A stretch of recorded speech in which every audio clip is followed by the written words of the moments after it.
Senador Marcoleta, Igan at Connie, magandang umaga Good po. morning.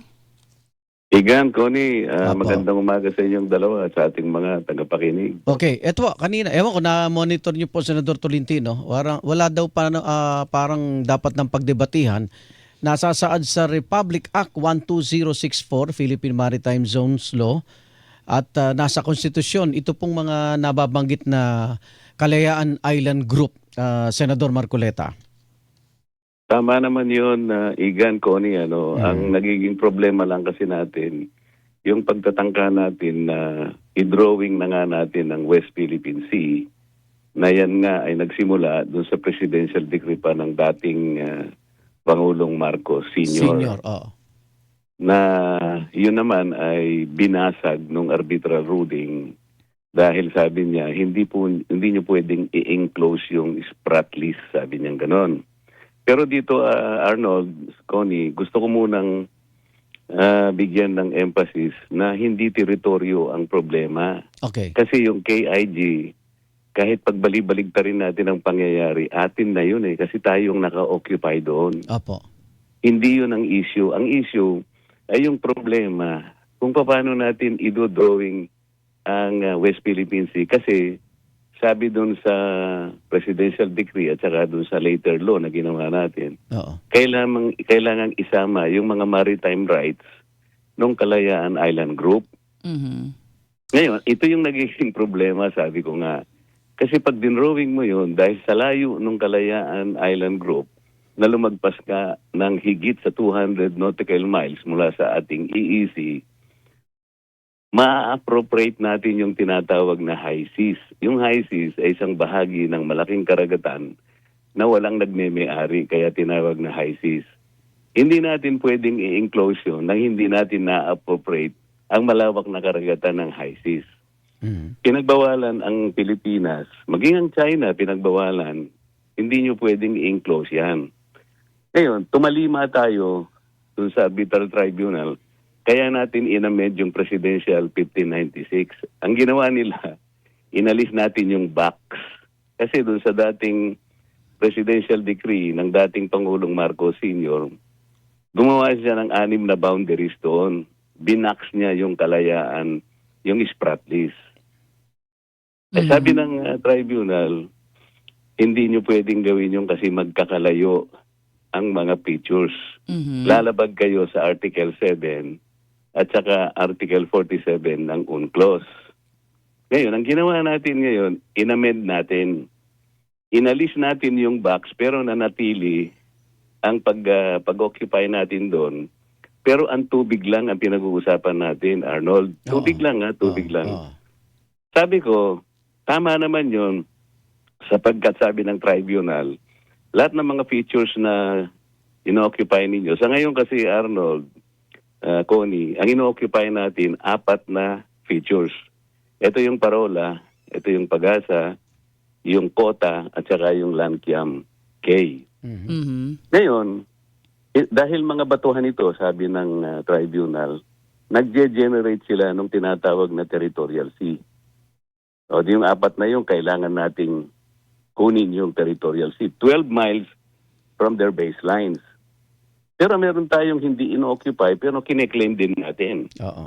Sa mga kapatid, yung territorial sea ng mga yon na magkakalayong mga features, kailangan nating kunin, isama natin do sa drawing natin ng mapa natin ng West Philippine Sea. Ito ngayon ang imposible. Pag ginawa natin yun, ang dami nating lalabagin, Arnold. Connie, Article 89 ng UNCLOS, you cannot appropriate the high seas. Yun lang naman ang aking sinasabi. Sabi ko, gusto natin talagang may drawing yan. Sinabi ko talaga yan. Ako rin, in our lifetime, I'd like to see the West Philippine Sea. Pero Drawn in the map. Sa tingin nyo, tulad nitong Lawak Island, Patag Island, Likas Island na hindi nyo nabanggit, hindi pa, wala pang sinasabing papel para angkinin natin yan. Ano po yun? Kasi ang nabanggit nyo, Kota, Panata, tsaka Parola. Pero may iba pa pong isla, yung Lawak Island, Patag Island, Likas Island. So binabanggit nyo, may ilang mga bahagi dyan sa KIG na walang papel. O ika ngayon mapapakitang atin din yun. Walang ganon. Hindi, at yung sinasabi ko lang, yun munang apat kasi maliwanag na occupied po Occupied natin na siya yun. eh. Okay. Okay. Oo. Oo, tas marami po tayong kine-claim na hindi pa natin occupied. Sabi ko, kine-claimants tayo dyan. Meron ding claimants ng mga ibang bansa. Opo. Pero hindi po natin pinagtatalunan ang teritoryo. Tama, Ang pinagtatalunan lang natin, yung tubig po na na-generate nitong mga features na ito. Sapagkat ang ating plano nga, magdo-drawing po tayo ng West Philippine Sea. Okay. Sir, ito... Ngayon, sabi ko, kaya po nahihirapan, pati ka ko yung NAMRIA. Ang NAMRIA po kasi, inutusan na ng ating pamahalaan noon pang 2012 na gumawa na po ng mapa ng West Philippine Sea. Hindi po ba kayo nagtataka? 2026 na po ngayon, hindi nila ma-drawing dahil nga po dun sa legal obstacles na yon. Kaya theoretically, nasabi ko lang po, para lang magawa ninyo yung mapa, you give up the KIG. Hindi ko po sinasabing i-give up natin. I am trying to reinforce the argument na imposible po. Oho. Para lang makadrawing kayo, i-give up nyo. Pero hindi ko sinasabing i-give up. Atin yun eh. Oo. Ngayon, kung hindi natin i-give up, hindi po nyo maidodrawing. Yun lang pong ibig. Sabi May ho mga ng- may mga lalabagin yung drawing na yon. Pero sabi Meron po naman tayong ho, malalabag eh. sabi ho kanina ni Senador Tolentino, ito naman dito sa patungkol po sa International Hydrographic Organization na sinasabi nyo kailangan iparehistro pa yung West Opo. Philippine Sea. Hindi na Opo. daw kailangan eh. Para bang kaninong sabi nga nung iba, parang baka sinong may pinaka may interest para magkaroon tayo ng kaguluhan. Ganito po yun. Mm-mm. Ganito po yun. Alam po niyo yung mapa, wala naman po talagang legal consequence yan. Mhm. Totoo po yan. Ngunit, sa isa pong tao, katulad natin, sa isang bansa, na gusto nating mag-drawing, kailangan po nating magrehistro. Kasi, bibigyan po natin ng pagkakataon ng ibang bansa either to accept our map or to totally reject it. Kasi po, napapasailalim po tayo ng international community pag pinag-uusapan po ay yung ating mga karagatan. Kasi po, covered po yan ng international law. Meron po tayong domestic law, meron tayong national law, sa ganang atin po yon. Ngunit pagka ang pinag-uusapan po, ibahagi na po ng international law, we will have to harmonize Opo, our national opo. law doon sa international law. Sabi po niya, hindi kailangan. Hindi po. Kailangan po. Dahil, sinasabi po ng Article 75 o 74 ng UNCLOS, lalagyan po ninyo ng coordinates. Bakit po? Alimbawa po yung ating exclusive economic zone. Ang dami pong overlapping dyan. Sa bandang norte po, nagkakaroon po tayo ng overlap sa Taiwan at saka sa China dahil po sa Pratas Island. Sa bahagi po ng Japan at saka Palau, nagkakaroon po ng overlap ang ating Philippine Sea at saka yung Basay Channel. Sa South naman po, dahil po sa usapin sa Sabah, meron tayong overlap ng Malaysia. Ganun po yun eh. Oo. Kaya po, sabi ng tribunal, lagyan mo ng coordinate. Pero napanalo na po natin, hindi ba? Sabi nga, may kung ang coordinates po ang pag-uusapan, ang merong coordinates yung maritime zones po natin, nasa RA 9522. Kumpleto naman daw yan. Hindi Ano na po yung maritime zones sinasabing daw, lang? sabi po ni Senator Tolentino. Kumpleto naman daw kung coordinates ang pag-uusapan kasi iba naman yung maritime zones, yung daw yung may coordinate as compared to doon sa sinasabi nyo. Kaya nga nabanggit niya na parang may category error. Parang iba yung pinag-uusapan. Hindi po nila pinapaliwanag ng mabuti. Nag-submit po tayo ng archipelagic baselines at saka mga sea lanes. Mhm. Yun pong sinabit natin sapagkat nagpasa po tayo ng Republic Act 9522. Tama na po ang ginawa natin. Mula po doon sa archipelagic baselines, masusukat po natin ang hangganan ng up to 200 nautical miles kung pag-uusapan po natin ay IEEC at saka continental shelf. Pareho po yon. Continental shelf at saka IEEC, 200 nautical miles. Kung halimbawa contiguous zones, 24 miles po yon. Mhm. Pag territorial sea, 12. Wala pong usapin doon, ma'am. Opo. Nasaan po yung usapin? Nagdo-drawing po kasi tayo ng West Philippine Sea. Sinasabi po ba nila? Pero Nag-rule po ba yung tribunal tungkol sa West Philippine Sea? Hindi po. Pero Walang sir, ruling doon. Ito ho, Senat- with all due respect lang sir, no? Kasi may mga, sagutin na lang siguro ng diretsuhan sir, kasi may mga, ang interpretation kapag ka ganito pong parang nasasabi ninyo, nagiging parang divisive pa. Imbis na magkaisa ang Pilipino at ang very words nga rin ho ni Senator Tolentino, violative nga ito no of the Constitution kasi kumbaga nandyan na lahat nasa atin na. At ang makikinabang nito, syempre yung umaangkin na mas malaki po sa atin ang China. Pag may mga ganito pong salita, what is your take on that? And wala naman po nga tayong pag-uusapan, kaya lang po tayo nahihirapan kasi po pinagagawa tayo ng West Philippine Sea. Hindi po ba nila maintindihan na hindi po natin may guguhit dahil nga po sa problema na lalabagin natin ng maraming artikulo ng UNCLOS? Bakit hindi po nila dinidiscuss sa inyo yon? Pwede lang po ba tayong mag-drawing ng ganun lang nang hindi po natin i-deposit? Basahin po nilang Administrative Order 29. Yun po yung sinasabi niya eh. Sino po yung minanduhan na gumawa ng mapa? NAMRIA po at saka yung DFA. Okay. After 14 years, hindi po nila magawa kasi mahirap nga po eh.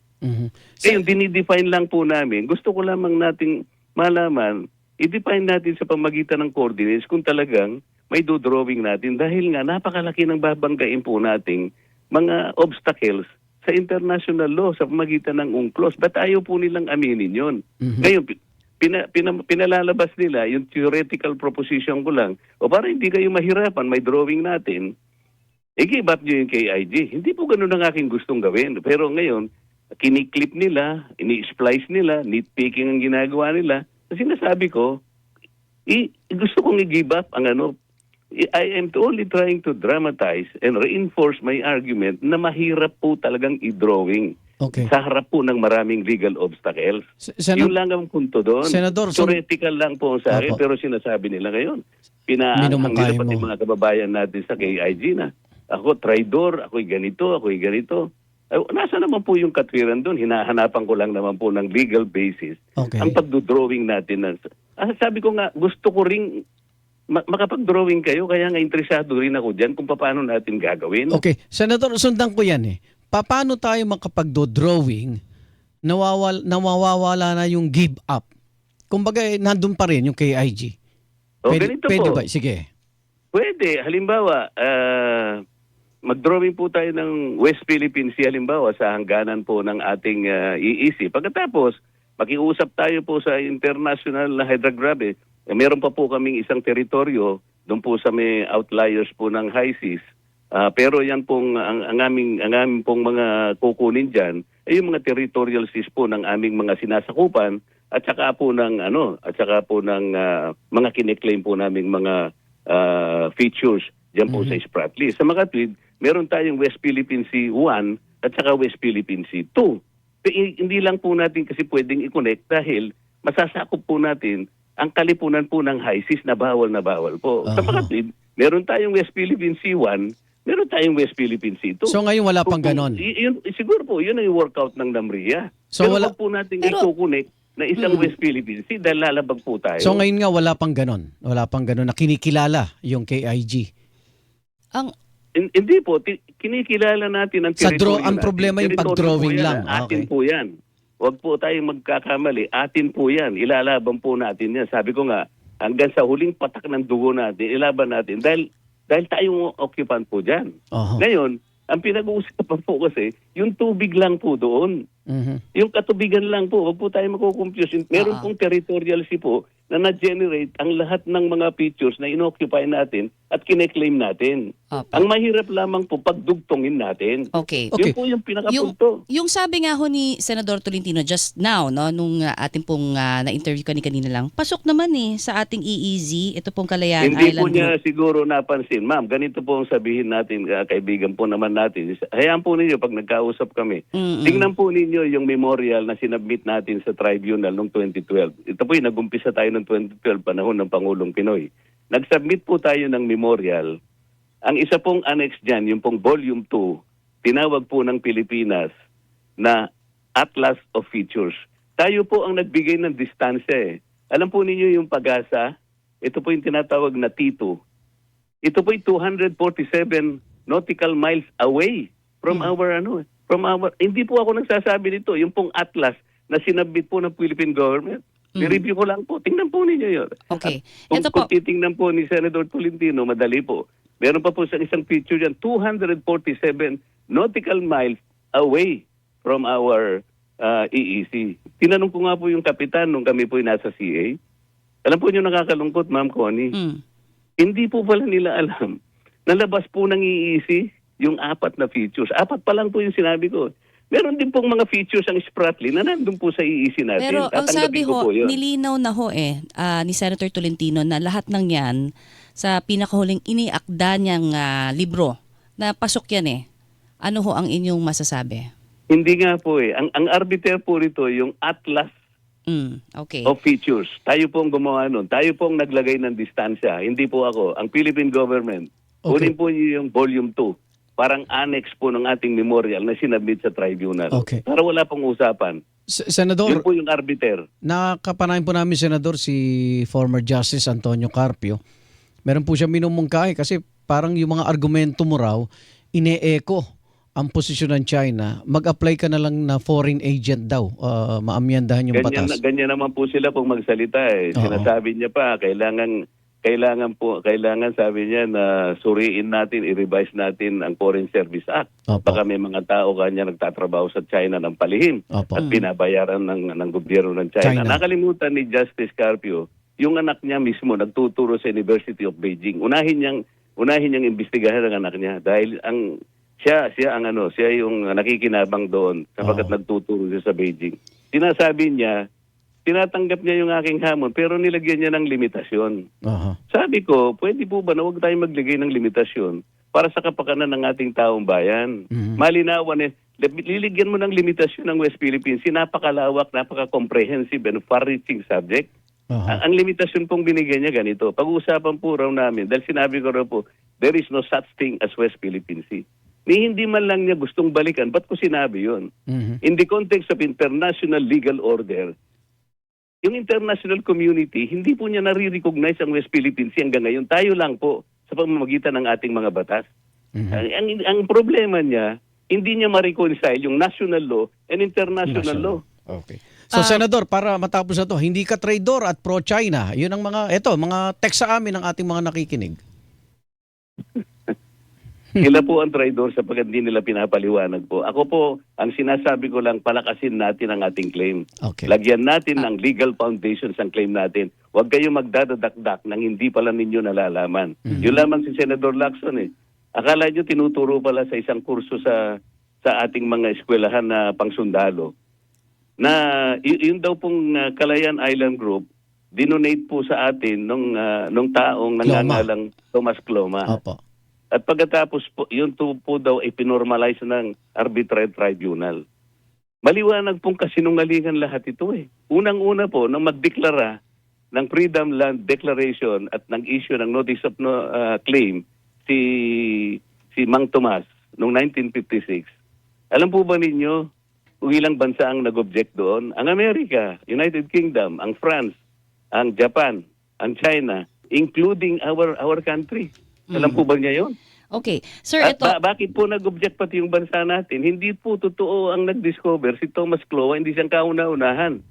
Because in 1897, Great Britain already declared a notice of notification. Okay. Sumunod ang France, kahuli-huli ng Japan. In 1933, nag-declare ng notice of notification at kinapiparnis niya ang United States of America. Okay. So, Senator, ibig sabihin po, yung KIG, hindi terra nullius.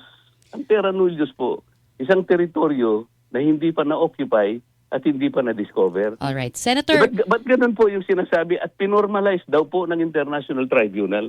Ito po ang malaking kasinungalingan. Sila po ang traidor sa ating bansa. Okay. Pati kasinungalingan, ito, dala-dala ko po yung transcript. Isang araw po, pupunta ako dyan, ibigay ko po yung transcript kung anong pinanggalingan ng pag-uusap na ito kung ba't ko lang nasabi. Okay. Na i-give up ninyo para makadrawing kayo. Mas madali. Para Hindi po nyo sa- kasi mag-drawing dahil nakasangkot ang international law. Alright. Senator, ito po padagdag na lamang kasi sabi ho ng mga taga-Kalayaan, may mga nasaktan talaga ho. doon Na-insulto. Sa, na-insulto, nasaktan, doon po sa nabanggit yung salitang give Baka up. may Oo. mensahe po kayo sa mga kababayan natin. Sana daw mag-ingat daw kayo sa pagsasalita dahil nakakapagpahina sa posisyon ng Pilipinas yung mga ganito pong Alam salita. po ninyo, Ano pong alam po reaksyon ninyo, nyo? dapat maintindihan ng ating mga kababayan. Pinaapoy nila eh. In-agitate po nila yung kababayan natin. Sinasabi ko na nga, hindi po ganun ang sinabi ko. Kagaya ng pinapaliwanag ko ngayon. Opo. Pero dahil ang gusto nila imali, para i-agitate nila, para sa ganun magalit sa akin ang mga kababayan natin doon. Opo. Kagagawan po nito, sinasadya po nila ito eh. Aha. Hindi po ganun ang sinabi ko. Uulit-ulitin ko sa inyo, hindi ganun ang sinabi ko. I am only trying to dramatize na imposible kayong makadrawing nito dahil nga nakasangkot ang HISIS. Alright. Okay. Kaya ko lang nasabi yun, theoretically. Kaya lang sila pipick upin nila yon. Okay. I-splice nila yon. Mhm. Talaga po ito, meron silang premeditated na gagawin. Pagkatapos iimbitahin ako doon, nang hindi po natin nalilinaw ito. Mhm. Ay, mag-ingat po yung mga kababayan natin, lalo na po yung taga-KIG. Ginagamit din po nila kayo sa isang bagay na hindi ko sinabi. Talagang ganito po ang kanilang gustong mangyari. Opo. Senador, hindi ito huling pag-uusap natin, ha? Salamat po Salamat po sa sa oras. pagkakataong pinagbigyan nyo yung tawag pupuntahan namin. kita dahil naipangako ko na bibigyan kita ng transcript para sa ganun makita mo yung pinagmulan lahat kung paano nasangkot yung Kalayaan Island Group. Ma'am Sige po. Connie, maraming salamat Salamat sa'yo. po. Salamat po. Salamat Ingat po. po kayo.